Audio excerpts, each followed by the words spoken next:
नमस्कार विद्यार्थी मित्रांनो, सध्या आपण बघितलं असेल एमपीएससी ची सरळ सेवेची पहिली जाहिरात जी आहे ती आलेली आहे आणि या जाहिरातीमध्ये एमपीएससी बेलीफ आणि लिपिक या पदांसाठी ही जाहिरात आहे। नेमका याचा अभ्यासक्रम काय आहे, एकच भरती आहे, एकच परीक्षा आहे, याबद्दल डिटेल मध्ये आज आपण जाणून घेणार आहोत। सगळ्यात पहिल्यांदा जाणून घेऊ नेमका आहे काय काय याच्यामध्ये। सगळ्यात पहिल्यांदा बऱ्याच जणांचा प्रश्न आहे बेलीफ म्हणजे नेमकं काय असतं, बेलीफ नेमकं काय आहे, पद नेमकं काय असतं, त्याचे काम काय असतात ते समजून घेऊ आणि मग अभ्यासाबद्दल जाणून घेऊया। महत्त्वाच्या तारखा 17 जून पासून फॉर्म स्टार्ट होत आहेत, 7 जुलै पर्यंत याची लास्ट डेट जी आहे ती आहे। बेलीफ आणि लिपिक असे दोन वेगवेगळे पद आहेत। ह्या दोन पद साधारण 20 पदांची ही रिक्रुटमेंट आहे आणि एकच कॉमन एक्झाम जी आहे ती दोन्ही पदांसाठी एकच एक्झाम जी आहे ती असणार आहे। ठीक आहे, यानंतर साधारण जर मी म्हटलं समजा मग आता मुंबईचे नगरपाल जर मी म्हटलं ह्याचं ऑफिस जर बघितलं कार्यालय मुंबईचे नगरपाल शेरीफ ऑफ मुंबई जे आहे ह्या ठिकाणी नगरपाल जे असतात त्या ऑफिस मध्ये हे दोन पद आहेत। मुंबई महाराष्ट्र शासनाचं विधी व न्याय विभाग आहे, त्या विधी व न्याय विभागामध्ये हे दोन पद बनतात। त्यामधलंच मुंबईचे नगरपाल ऑफिस ऐतिहासिक आणि मानाचे कार्यालय याच्यामध्ये उच्च न्यायालयाचे आदेश आणि कायदेशीर अंमलबजावणी जी आहे ती या ऑफिस मध्ये होते।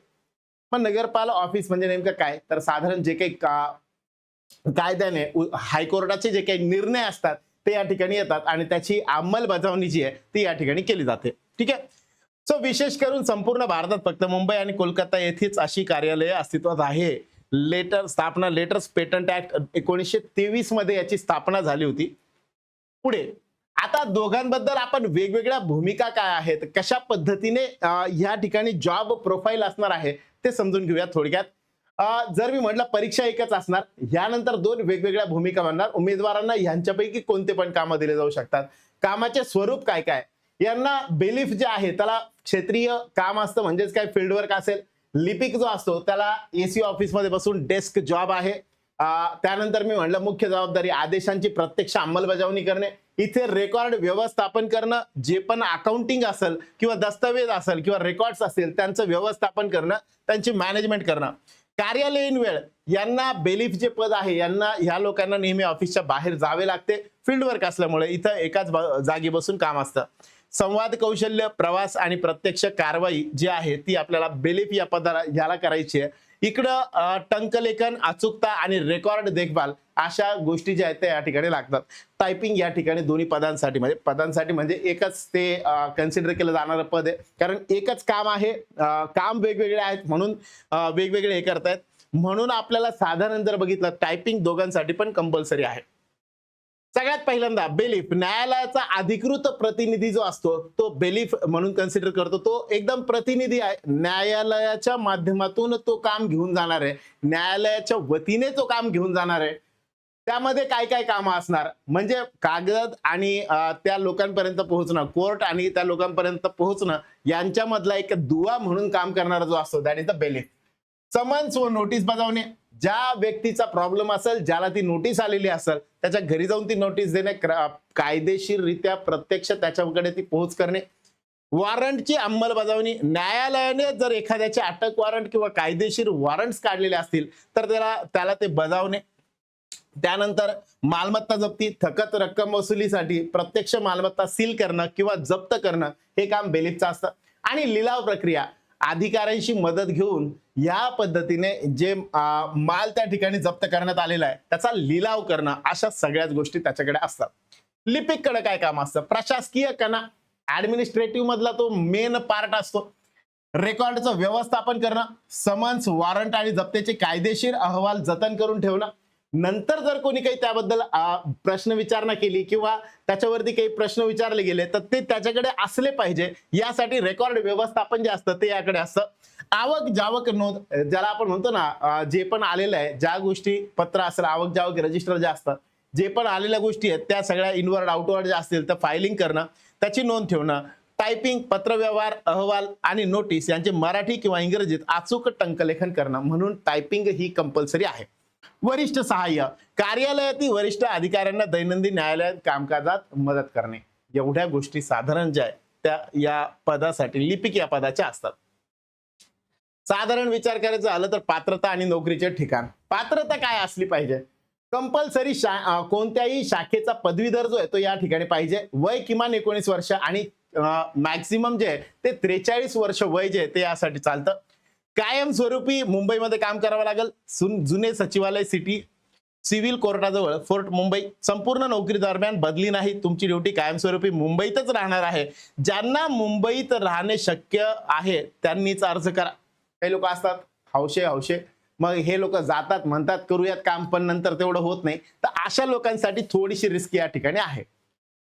29,900 ते 63,200 असा पेमेंट बँड या ठिकाणी येतो. सरकारी नोकरी आहे, थेट सरकारी पूर्ण सरकारी नोकरी आहे. ग्रुप सी मधील हे पद आहे.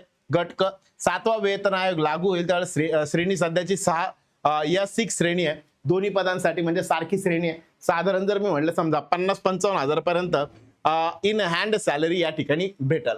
हा सगळा पार्ट. या व्यतिरिक्त अजून या पदांबद्दल काय आहे ते सगळं ऑलरेडी एका व्हिडिओमध्ये डिस्कस केलेलं आहे. डिटेल जाहिरात डिस्कस केलेली आहे. तो व्हिडिओ अजून तुम्ही बघितला नसेल तर एकदा बघून घ्या.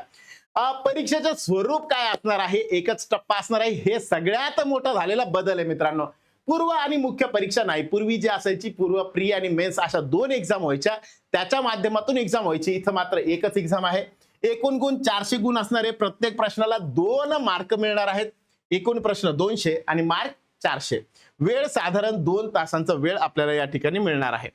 यानंतर मी म्हटलं समजा कसं 100 मार्कांसाठीचा एक पेपर 1 2 तासांचे सलग महायुद्ध आहे. मग त्याच्यामध्ये एक पेपर 1 आहे भाषा विषय. याच्यामध्ये मराठी इंग्रजी जी भाषा आहे ती भाषा या ठिकाणी असणार. 100 प्रश्न असणार 50-50 आणि त्याच्यासाठी 200 गुण जे त्या ठिकाणी मिळणार.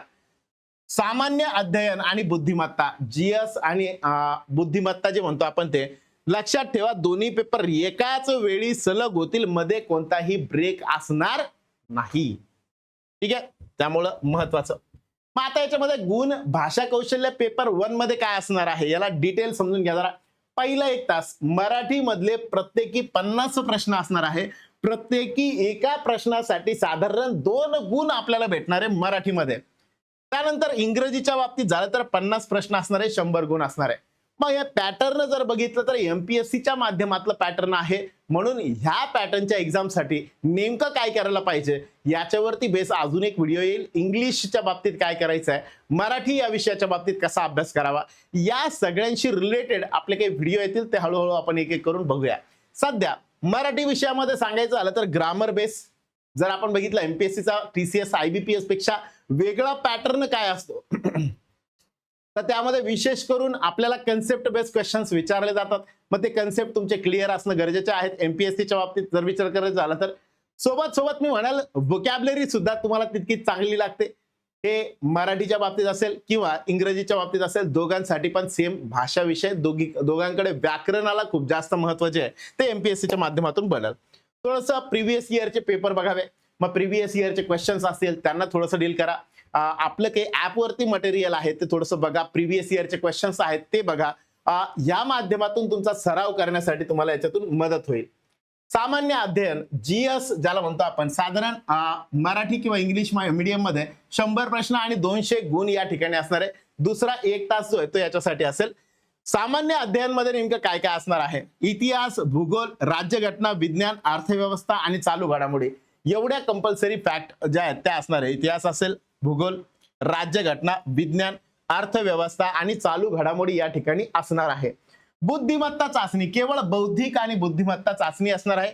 गणिताचा अभ्यास आवश्यक नाही. इथे कुठेच गणिताचा उल्लेख केलेला नाहीये. त्यामुळे बुद्धिमत्ता चाचणीमध्ये थोडे छोटे बेसिक कॅल्क्युलेशन आले तर येऊ शकतात, पण गणित असं स्पेसिफिक मेन्शन केलेलं नाहीये. त्यामुळे गणिताचा वेगळा वेळ देऊन अभ्यास करण्याची गरज नाही. पण सगळ्यात पहिल्यांदा जर मी म्हटलं साधारण काय असणार आहे, पेपर 1 मध्ये भाषा मराठी आणि इंग्रजी, इकडे सामान्य अध्ययन आणि बुद्धिमत्ता असेल. 100 प्रश्न असतील, यामधले 50-50 असतील. इकडे मात्र एकत्रित 100 प्रश्न दिले जाणार आहेत की ज्यामध्ये मिक्स असू शकतात. 1 तास दोघांसाठी असणार आहे. दोघांसाठी मीडियम मराठी आणि इंग्रजी असणार आहे. साधारण ओव्हरऑल मिळून जर म्हटलं तर 200 प्रश्न बनतील. 400 गुणांसाठी सलग 2 तास आपल्याला या ठिकाणी पेपर जो आहे तो द्यायचा आहे. ठीक आहे. सो अशा पद्धतीने पूर्णच्या पूर्ण या ठिकाणी बेलिफ आणि लिपिक या 2 पदांसाठी, म्हणजे 2 म्हणजे एकच पद त्याला म्हणू शकतो आपण, या पदासाठी जे आहे बेलिफ आणि लिपिक या दोन्ही ज्या गोष्टी आहेत, प्रोफाईल आहे, या दोघांसाठी साधारण 1 परीक्षा होणार आहे. एकाच परीक्षेमधनं सिलेक्शन होणार आहे, टायपिंग कंपल्सरी आहे, सोबत सोबत वयाची अट आहे 43 मॅक्झिमम पर्यंत 19 मिनिमम. आणि अशा केसमध्ये मुंबईमध्ये जॉब करायचा आहे, जे याला तयार असतील अशा लोकांनी अप्लाय करायला हरकत नाही. अप्लाय कसं करायचं यासाठीचा एक वेगळा व्हिडिओ आहे, तो एकदा बघून घ्या. चलो, thank you, good day to all of you, thank you very much.